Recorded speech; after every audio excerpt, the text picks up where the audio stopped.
नमस्कार, मी करणसिंह पवार. बातमी बळीराजाची या कृषी विशेष बुलेटिनमध्ये आपल्या सर्वांचं स्वागत. आता कृषी विषयक काही महत्त्वाच्या बातम्यांचा वेगवान आढावा घेऊया बळीराजा टॉप 10च्या माध्यमातून.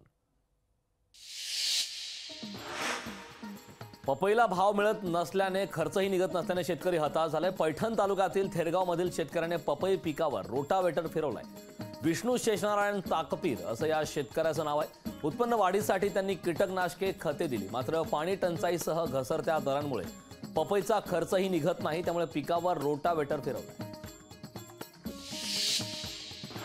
लातूरच्या उदगीरमधील पशु प्रदर्शनात नेत्रगावचा देवणी वळू प्रथम आलाय. पशुसंवर्धन विभागाने भव्य पशु प्रदर्शन भरवलं होतं. या प्रदर्शनात नांदेड, देवणी, कर्नाटकमधील पशुपालकांनी सहभाग नोंदवला होता. या पशु प्रदर्शनात अश्व, लाल कंधारी वळू, देवणी वळू तसेच गाई, शेळी, बोकड, कोंबड्यांचाही यामध्ये सहभाग होता. वाशिम जिल्ह्यात पिवळं सोनं म्हणून ओळखल्या जाणाऱ्या हळदीच्या दरात मागील काही दिवसांपूर्वी घसरण झाली होती. मात्र मागील काही दिवसांपासून हळदीच्या दरात पुन्हा वाढ होऊ लागली.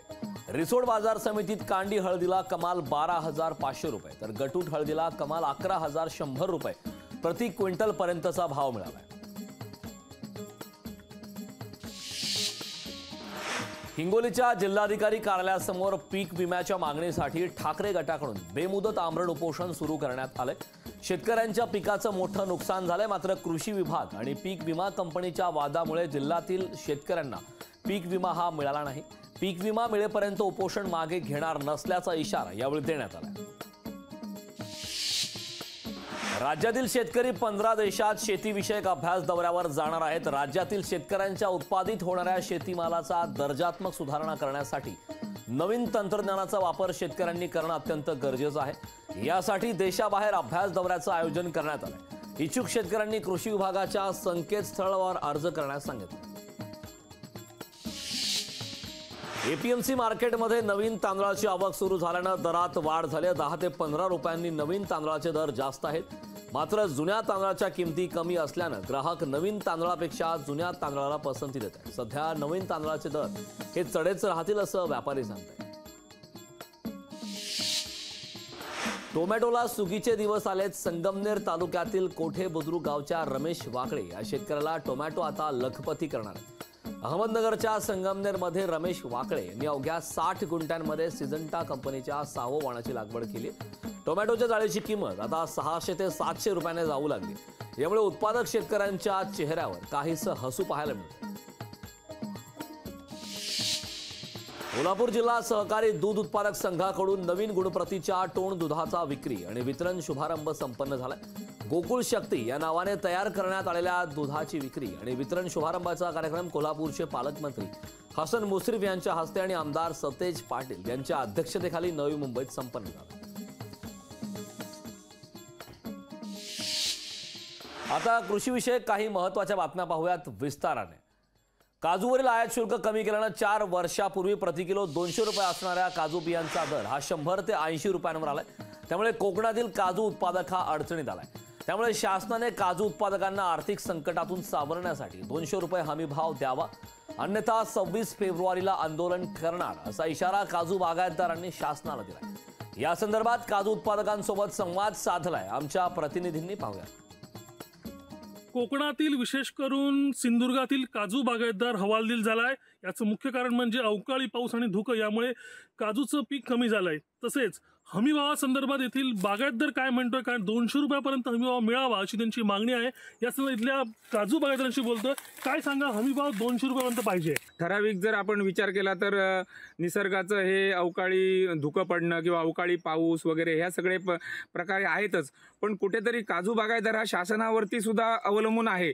तर सध्या जो मिळतो काजू बागायतदारांना, म्हणजे माझंच मी बोलत नाही, माझ्या गावातले सर्वच शेतकरी जे आहेत त्यांना जो दर मिळतो तो 80 रुपये, जास्तीत जास्त 120 पर्यंत होतो. माझ्या या 4000 लोकसंख्या वस्तीत 3 फॅक्टरी आहेत काजूच्या, पण त्यांना आमच्या इकडचा काजू पोचलाच जात नाही आणि योग्य तो भाव मिळत नाही. म्हणून माझी एक विनंती आहे सरकारला, म्हणा तुम्हा टीव्ही न्यूज रिपोर्टर जे कोण तुम्ही वार्ताहर आहात, तुमचे आधी खरं आभार मानले पाहिजे की तुम्ही इथपर्यंत या छोट्याशा गावामध्ये आलात. तर एक 200 रुपयापर्यंत हमीभाव कमीत कमी मिळावा अशी मी शासनाला विनंती करतो. हमीभाव हा 200 रुपये तरी किमान पाहिजे असं मी म्हणतो. कारण आता महागाई झालेली आहे, त्या मानाने इतर वस्तूंच्या महागाई वाढलेल्या आहेत. आणि ह्या आमच्या भावाला आमच्या काजू बागायतदार काय किंमत राहिलेली नाही. त्यामुळे महागाई त्या मनाने 200 रुपये तरी किमान झाली पाहिजे महागाई. जो काजूवरती आयात शुल्क कमी केला आहे त्याचा एवढा मोठा परिणाम या काजू बागायतदारावरती झाला आहे की आयात शुल्क कमी केल्यामुळे बाहेरचा काजू आपल्याकडे आवक मोठ्या प्रमाणात वाढलेली आहे आणि आमच्या काजूला त्यामुळे अजिबात भाव मिळत नाही आहे. अतिशय कवडी मोल भावाने आमचा काजू या ठिकाणी घेतला जातो. आमच्या काजूला किमान 193-93 रुपये किंवा 200 रुपये तरी हमी भाव मिळाला पाहिजे. तो आम्हाला मिळत नाही. अशा प्रकारे शासन आमच्या शेतकऱ्यावरती काजू बागायतदारावरती एक प्रकारचा अन्याय करत आहे. कॅमेरा पर्सन प्रसाद रोहन नाईक, लोकशाही मराठी, सिंधुदुर्ग. परभणीत हमाली दराबाबतचा प्रश्न बाजार समितीच्या मध्यस्थानी निकाली काढलाय.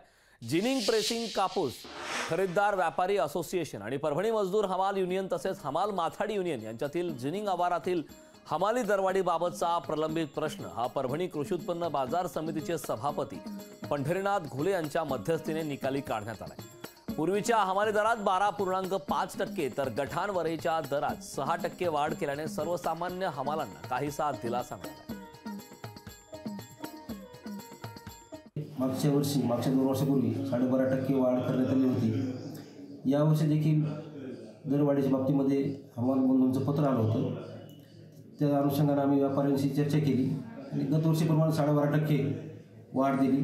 त्याच्यामध्ये आम्ही कृषी उत्पन्न बाजार समितीने मध्यस्थी केली. खरं म्हणजे हा विषय त्यांचा आणि कापूस खरेदीदार जिनिंग मालक यांचाच असतो, पण मध्यस्थी भूमिका कृषी उत्पन्न बाजार समितीने केली. त्यात मी स्वतः आमचे उपसभापती, मी माझे सर्व संचालक सहकारी, आमचे नेते सन्माननीय खासदार साहेब, सन्माननीय आमदार साहेब, सन्माननीय वपूर साहेब यांनी देखील काही सूचना केल्या आम्हाला. त्याप्रमाणे समोरचे त्यांनी मान्य केलं आणि हा तिढा काल मिटला. राज्यात महाकार्गोला 132.55 कोटींचं उत्पन्न मिळालंय. कोरोना काळात डबकाईला गेलेल्या महामंडळ बस सेवेला कार्गो बस सेवेमुळे जीवनदान मिळालंय. आता राज्यात महाकार्गोचे 785 वाहन असून एका महिन्यात बस डेपोला 3.5 लाखांचं उत्पन्न मिळतंय. त्यामुळे मालेगाव डेपो नाशिक विभागात अव्वल ठरलाय. शेतकऱ्यांसाठी शेतमालाची वाहतूक करण्यासाठी महाकार्गो थेट शेतकऱ्यांच्या बांधावर जात आहे, तर व्यापाऱ्यांच्या मालासाठी देखील थेट दुकानांपर्यंत जात महाकार्गो सेवा देत आहे. महत्त्वाचं म्हणजे दुसऱ्या मालवाहतूक सेवेपेक्षा अल्प दराने सेवा मिळत आहे. या संदर्भात आढावा घेतलाय आमचे प्रतिनिधी विशाल मोरे यांनी. महाराष्ट्र राज्य परिवहन महामंडळाने जी बस सेवा सुरू केली आहे ती आहे महाकार्गो बस सेवा. आपण बघू शकतात की आपण या बसच्या या ठिकाणी इथे आहोत आणि ही महाकार्गो बस सेवा म्हणजे ही पार्सल सुविधा आणि माल ने-आण करण्यासाठी ही सुविधा निर्माण केलेली आहे बस सेवा. आणि शेतकरी आणि व्यापाऱ्यांच्या ही पसंतीस पडणारी ही सेवा आहे, कारण की मार्केटपेक्षा मार्केट रेटनी कितीतरी कमी दरात ही व्यापाऱ्यांना आणि शेतकऱ्यांना ह्या बसची सुविधा मिळते आहे की थेट शेतकऱ्यांच्या बांधावर जाऊन त्यांचा माल याच्यात टाकून हा विक्रीसाठी पाहिजे त्या ठिकाणी नेला जातो. आणि जवळपास राज्यात 135 कोटींच्या आसपासचं उत्पन्न महाराष्ट्र राज्यात या महाकार्गो बसच्या निमित्ताने घेतलं गेलं आहे. आणि मालेगावात देखील या 3 बस सेवा सुरळीतपणे सुरू असून गेल्या महिन्यात 52 याच्या फेऱ्या झाल्या असून जवळपास 3 ते 3.5 लाख रुपये उत्पन्न मालेगाव बस स्थानकाच्या वतीने सुद्धा येथून घेण्यात आलेलं आहे. मी विशाल मोरे, लोकशाही न्यूज, मालेगाव. बारामती तालुक्यातील सुपे परिसरात शेतकरी कृती समितीच्या वतीने जनाई शिरसाई योजनेचं पाणी नियमित मिळावे या मागणीसाठी जिरायती भागातील 35 गावातील शेतकऱ्यांनी आमरण उपोषणाला सुरुवात केली. उपमुख्यमंत्री अजित पवार यांनी ठोस निर्णय घेतला नाही तर आमरण उपोषण चालू ठेवून तीव्र स्वरूपाच्या आंदोलनाचा इशारा उपोषणकर्त्यांनी दिलाय.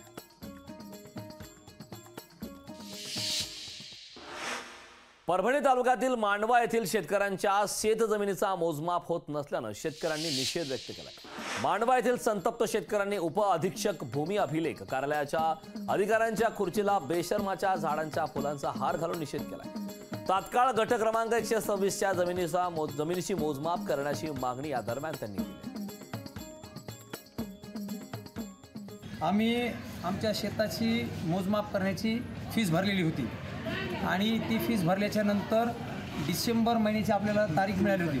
त्या तारखेला इथले कर्मचारी येऊन त्यांनी कुठल्याही तांत्रिक बाबी सांगून की बाबा लॅपटॉपच नाही किंवा तुमचा मूळ जो शेतकरी, आता आमच्या बहीणबाई शेतकरी ते मूळ शेतकरी जिथं नाही, असे काही बी उडवाउडीचे कारण दाखवून आम्हाला एक मोजणी करून दिली नाही. आणि दुसरी गोष्ट, इथं आल्याच्या नंतर म्हणतात की डबल फीस भरा, कारण तुमची डेट निघून गेलेली.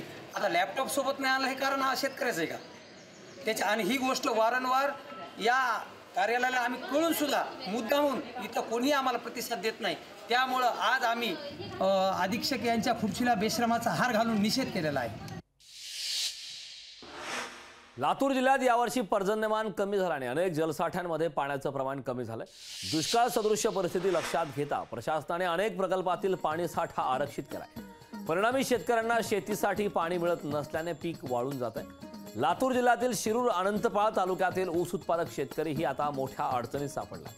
गेल्या 3 महिन्यांपासून ऊसाला पाणी नसल्याने ऊसावर बुरशी रोगाचा प्रादुर्भाव झालाय. परिणामी ऊस वाळून जातोय, म्हणून ऊसाचं वजनही कमी होतंय. 3 महिने झालं ऊसाला पाणी नाही, कुठलाच कारखाना ऊस न्यायला तयार नाही. असली अवस्था उठल्या, पार ऊस वाळून चालाय कडड. कारखान्याच्या ऑफिसला गेलं तर चक्रा मारलं, कुणी बी कारखान्याला काही दखल नाही घेणं गेल्या. सोयाबीन घरात बसले, ऊस वाळून चालाय. का कसं जगावं हे कुण बियाणं काहीच कळणार गेलंय. त्यासाठी आपण आता आत्महत्या करायची वेळ आली या ऊसामुळं. कारखानेवाले त्याच्यावर नियंत्रण नाही. वाहनवाले 700 रुपये एंट्री मागलेले, ऊस टोळीवाले 10,000 रुपये द्या, 8,000 रुपये द्या म्हणले. कुठून द्यावं तर ह्याची तेवढे त्या ह्यांची बी भरती होती का नाही की ऊस घालून? असली परिस्थिती आली. सोलापूरच्या कृषी उत्पन्न बाजार समितीमध्ये सोलापूर जिल्ह्यासह कर्नाटकमधील तुरीचा माल येत असतो. मागील 15 दिवसांपासून तुरीच्या भावात चढउतार होत आहे. तरी शेतकरी आताच तुरीचा माल न विकता अजून काही दिवस ठेवला तर चांगला भाव मिळेल, असं मत व्यापारी बसवराज इटकळे यांनी व्यक्त केलं. 15-20 दिवसापासून बाजारभाव चढ उतार होत आहे. या नवीन तुरीचा जो सीझन चालू झाला, आवक चालू झाला, तेव्हापासून जे बाजारभाव होता 115-120 रुपये, त्याचं आवकेवर नवीन सुरू झाल्यामुळे भावामध्ये घसरण होऊन खाली 87-88 रुपयेपर्यंत नवीन चांगला माल आला. या वर्षीचा जो तूर हा शेतकऱ्यांनी कमी पेर केल्यामुळे आणि निसर्गाच्या थोडा मार बसल्यामुळे तुरीचा पिकावरती परिणाम होऊन त्याच्या उत्पादनामध्ये एक घट झालेला आहे. वाशिमच्या मंगरुळपीर तालुक्यातील वनोजा गावची ऑरेंज विलेज अशी ओळख आहे. या ठिकाणी मोठ्या प्रमाणात संत्रा फळबागा आहेत. मात्र यावर्षी बदललेल्या वातावरणामुळे मृगबहार न फुटल्याने संत्रा उत्पादक शेतकरी आता आर्थिक संकटात सापडलाय. त्यामुळे शासनाकडून पाहणी करून नुकसान भरपाई देण्याची मागणी शेतकरी करतायत. लवकरात लवकर पंचनामे करून याकडे लक्ष न दिल्यास तीव्र आंदोलनाचा इशारा देण्यात आला. यावर्षी खराब वातावरणामुळे संत्रा बगीचे मृगबहार न फुटल्यामुळे शेतकरी, संत्रा उत्पादक शेतकरी हा फार मोठ्या आर्थिक संकटात सापडलेला आहे. लावलेला खर्च वसूल होत नाही, काढलेले फळबागाचे पीक विमे शासन दरबारी मिळत नाहीत. यामुळे शेतकऱ्याचा झालेला अतोनात खर्च, न मिळालेली शासनाची मदत, न मिळालेला शेतकऱ्याचा विमा, याच्यामुळे शेतकरी फार मोठ्या संकटात सापडलेला आहे. याची शासनाने दखल घ्यावी. जळगावच्या भुसावळ कृषी उत्पन्न बाजार समितीत धान्याची आवक घटल्याने हमाल व्यापाऱ्यांवर आता उपासमारीची वेळ आली. अवकाळी दुष्काळाच्या परिणामामुळे उत्पादनात देखील घट झाली. त्यामुळे शेतकऱ्यांनी बाजार समितीकडे पाठ फिरवली. हाताला काम मिळत नसल्याने हमाल मापाडी हवालदिल झालेत. याचा आढावा घेत हमाल मापाडी कामगारांशी संवाद साधलाय आमचे प्रतिनिधी मंगेश जोशी यांनी. यावर्षी राज्यात अवकाळी पाऊस व दुष्काळग्रस्त परिस्थितीमुळे खरं तर शेतकरी हवालदिल झाले आहेत. शेतीच्या उत्पन्नातही मोठी घट झाल्याचं पाहायला मिळते. तर दुसरीकडे याचाच परिणाम बाजार समित्यांवर पाहायला मिळत असून बाजार समितीमध्ये धान्य, भाजीपाला यांची आवक घटल्याने खरं तर बाजार समितीमधील रोजंदारीवर असलेले हमाल मापाडी यांच्यावर देखील आता उपासमारीची वेळ आली आहे. आपल्यासोबत खरं तर बाजार समितीमधले काही हमाल मापाडी बांधव आहेत. तर काय सांगाल, सध्या जे आहे बाजार समित्यांमध्ये धान्य असेल, भाजीपाला असेल, याची मोठ्या प्रमाणात आवक घटली आहे. काय एकंदरीत चित्र आहे? सर, भाजीपाला विक्रीसाठी आता भाजीपालाही भरपूर कमी झालेला आहे आणि धान्याचं म्हटल्यावर धान्यावर बाहेर खेडा खरेदी असल्यामुळे आपल्या कृषी उत्पन्न बाजार समिती भुसावळ इथे आवक नसल्याने आमच्या सर्व हमाल मापाडी मजदुरांची खूप उपासमारी होत आहे. पूर्वी भरपूर कामं चालायची की आमच्याकडनं काम होत नव्हतं, शेतकऱ्यांचं मोजमाप होत नव्हतं. परंतु आता कोणत्याही प्रकारचा माल या कृषी उत्पन्न बाजार समितीमध्ये येत नसल्याने आमचे हमाल मापाड्यांचे फार उपासमार होत आहे. शासनाने आम्हाला इकडे पाहायला पाहिजे, कृषी उत्पन्न बाजार समिती संचालक मंडळाने पाहायला पाहिजे, व्यापारी लोकांनी इथे आवक आणायला पाहिजे. पहिले भेटत 100, 200, 150, 250 असे भेटत होते. आज तर 1 रुपयानी आजच्या परिस्थितीमध्ये आजचा दिवस बी 1 रुपयाचा बी नाही आहे. नक्कीच आपण बघतोय की खरं तर हमाल मापाडी जे आहे यांच्यावरती उपासमारीची वेळ आलेली आहे. आवक घटल्याचा परिणाम जो आहे तो कृषी उत्पन्न बाजार समित्यांवरती पाहायला मिळतोय. त्यामुळे कृषी उत्पन्न बाजार समितीचे संचालक मंडळ असतील किंवा राज्य शासन असेल यांनी ही समस्या जाणून घेऊन त्याच्यावर उपाययोजना करावी अशीच काही मागणी जी आहे ती हमाल मापाड्यांकडून केली जात आहे. मंगेश जोशी, लोकशाही मराठी, जळगाव. सातारा जिल्ह्यातील चिंचणी येथील राजेंद्र गायकवाड यांनी 17 वर्ष सैन्य दलात देशासाठी सेवा बजावली. सेवानिवृत्तीनंतर त्यांनी आपल्या शेतीला जोड व्यवसाय म्हणून जुन्या घराजवळ शेळी पालन सुरू केले. मात्र बंदस्ती पद्धतीने हे संगोपन अंकुल ठरत नाही. त्यामुळे त्यांनी वर्षभरातच त्या शेळ्या विकून आफ्रिकन बोराचं संगोपन करायचं ठरवलं. तर आफ्रिकन बोरांचा प्रयोग हा यशस्वी ठरून ते आता लाखोंचे उत्पन्न घेत आहेत. आजकालच्या नवीन पिढीला जसं रोजगार मिळत नाही तर कमीत कमी तुम्ही जोपर्यंत नोकरी लागत नाही तोपर्यंत शेतीला जोडधंदा जसं की कुक्कुटपालन आहे, शेळीपालन आहे, गांडूळ खताचा प्रोजेक्ट आहे, असे प्रोजेक्ट करावे. आणि शेतकऱ्यांनी तर आपल्या जो शेतीमध्ये निघणारा वेस्टेज चारा आहे तो वाया जाण्यापेक्षा शेळ्या 2-4 शेळ्या पाळून ते शेळ्यांचं कसं ATM टाईप आहे. आज जरी आपण मार्केटमध्ये पिल्लू घेऊन गेलं तरी लगेच पैसे तुम्हाला उपलब्ध होते. त्यामुळे शेतीला जोडधंदा हा पाहिजे. APMC मार्केटमध्ये नवीन तांदळाची आवक सुरू झाल्याने दरात वाढ झाली. 10 ते 15 रुपयांनी नवीन तांदळाचे दर हे जास्त आहेत. मात्र जुन्या तांदळाच्या किमती कमी असल्याने ग्राहक नवीन तांदळापेक्षा जुन्या तांदळाला पसंती देत आहेत. सध्या नवीन तांदळाचे दर हे चढेच राहतील असं व्यापारी सांगतायत. तांदूळ जास्त सुरती कॉलम मार्केटमध्ये जास्त सुरती कॉलम, वाळा कॉलम. ते सुरती कॉलम आता सध्या येतो गुजरातमधून. पण आता गेल्या वर्षापेक्षा आता ह्या तांदूळमध्ये नवीन तांदूळमध्ये किलो मागे 10 रुपये जास्त आहे. आता सध्या 1-2 महिन्यामध्ये तांदूळमध्ये किलो मागे 5 रुपयाची वाढ झालेली आहे नवीन तांदूळमध्ये. ग्राहकांची पसंती आहे का नवीन तांदळाला? नवीन तांदूळ, जुने तांदूळ त्याच्यापेक्षा 2-3 रुपये महागमध्ये भेटते. म्हणजे पहिल्या गिराक जुने तांदूळ पसंत करते, नवीन तांदूळ ठेवायला कमी चालतं, त्याच्यामध्ये त्याची डिमांड थोडी कमी. कोल्हापूर जिल्हा सहकारी दूध उत्पादक संघाकडून नवीन गुणप्रतीच्या टोण दुधाची विक्री आणि वितरण शुभारंभ संपन्न झालाय. गोकुळ शक्ती या नावाने तयार करण्यात आलेल्या दुधाची विक्री आणि वितरण शुभारंभाचा कार्यक्रम हे कोल्हापूरचे पालकमंत्री हसन मुश्रीफ यांच्या हस्ते आणि आमदार सतेज पाटील यांच्या अध्यक्षतेखाली नवी मुंबईत संपन्न झालाय. या संदर्भात आढावा घेत मंत्री हसन मुश्रीफ यांच्यासोबत संवाद साधला आमच्या प्रतिनिधींनी. पाहूया. नवी मुंबईमध्ये गोकुळ शक्ती सुद्धा दही आणि लॉन्च करण्यात आलेलं आहे. आपल्यासोबत वैद्यकीय शिक्षण मंत्री हसन मुश्रीफ सर आहेत, कोल्हापूरचे पालकमंत्री. सध्या गोकुळ शक्ती सुद्धा लॉन्च करण्यात आलेलं आहे. काय प्रतिक्रिया आहे? नाही, अनेक वर्षापासून गोकुळ हे मुंबईमध्ये म्हैशीचं आणि गाईचं दुधाची विक्री फार मोठ्या प्रमाणात करत होतं. परंतु गाईच्या दुधामध्ये वितरकाने, विशेषतः ग्राहकाने की 4 फॅट आणि 9-2 SNFचं दूध जर आणलं तर गाईच्या दुधामध्ये प्रचंड विक्री होईल असा विश्वास व्यक्त केला होता. आणि म्हणून आज आपण गाईचं दूध 4 फॅट आणि 9-2 SNFचं नवीन 1 लिटर आणि 5 लिटरच्या पॅकेजमध्ये आपण आज लॉन्च केलेलं आहे. मला विश्वास आहे की फार मोठा प्रतिसाद या गाईच्या दुधाला मिळेल आणि प्रचंड विक्रीमध्ये वाढ होईल. सर, आपण म्हटलं की गोकुळने आता राज्य सरकारने लॉन्च करावा, त्याचा प्रतिसाद करावा असं. नाही, माझं म्हणणं असं होतं की आपले शेजारी 2 राज्यांनी, विशेषतः गुजरातचे अनेक दूध संघ आहेत, जिल्हा संघ आहेत, मिल्क युनियन आहेत, त्यांनी अमूल या एकाच ब्रँडनं विकण्यासाठी त्यांनी आपली तिथं पद्धत केलेली आहे आणि त्यामुळे फार मोठं मार्केट त्याला मिळालेलं आहे. पण त्याला अनुदान द्यावं राज्य सरकारने. तुम्ही पण मंत्री आहात, मग तुम्ही एक प्रस्ताव कॅबिनेटमध्ये मांडणार आहात का? नाही, माझं म्हणणं काय की कर्नाटक राज्यामध्ये जसं राज्य सरकारचं नंदिनी हा ब्रँड आहे आणि त्या स्वतःचा हा कर्नाटक मिल्क फेडरेशन आहे, तसं आपला जो मिल्क फेडरेशन होता तो महानंद आता मोडकेड आलेला आहे. तर गोकुळ एवढी विक्री आता कुठल्याही दूध संघाची राज्यात नाही. तर गोकुळचा ब्रँड हा करावा त्यांनी आणि सगळ्या संघाने आपली दूध विक्री आमच्या ब्रँडवर करावी.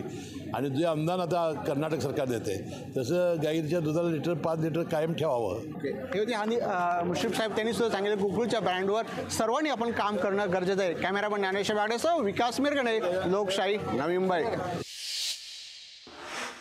दुष्काळी स्थितीमुळे सांगलीत शेतकरी हतबल झालाय. जत तालुक्यातल्या 65 गावांचा पाण्याचा प्रश्न हा गंभीर झालाय. दुष्काळग्रस्तांनी रस्त्यावर येत रक्तदान आंदोलन केलंय. रक्त घ्या पाणी द्या अशी मागणी करत रास्ता रोको आंदोलन करण्यात आलं. आम्ही गेल्या महिन्यामध्ये अंकली गावामध्ये रक्त घ्या पण पाणी द्या ही प्रमुख मागणी केली. म्हणूनच आता ही पाठीमागे जी माणसं झोपलेले रस्त्यावरती रक्त देण्याची परिस्थिती आज निर्माण झालेली आहे. ज्या पद्धतीनं क्रांतिकारकांनी रक्त सांडलं आणि रक्त सांडून आपलं देश स्वातंत्र्य केला तशा पद्धतीची भूमिका आज आम्ही ठेवली. आमचं रक्त घ्या पण आम्हाला पाणी द्या असं आमचं आंदोलन आहे. आणि हे आंदोलन एवढ्यापुरतं नाही, जोरपत्र पाणी येत नाही तोपर्यंत आम्ही प्रत्येक महिन्याला प्रत्येक गावामध्ये रक्त घ्या पण पाणी द्या, रक्त घ्या पण पाणी द्या अशा पद्धतीची भूमिका. येणाऱ्या निवडणुकीवर आमचा बहिष्कार टाकणार. आम्हाला निवडणुकीची गरज नाही, मतदानची गरज नाही. आम्हाला इथून कर्नाटकात पाठवून द्या. कर्नाटकात निवडणूक झाल्या आहे, तिथून सरकार पाणी देतो म्हणतंय. आम्ही तिकडं कर्नाटकात हलक्या अंगाने जातो, जवळ हाकेच्या अंगावर आहे. यानंतर या बुलेटिनमध्ये वेळ झालेली आहे इथेच थांबण्याची. पाहत रहा लोकशाही मराठी.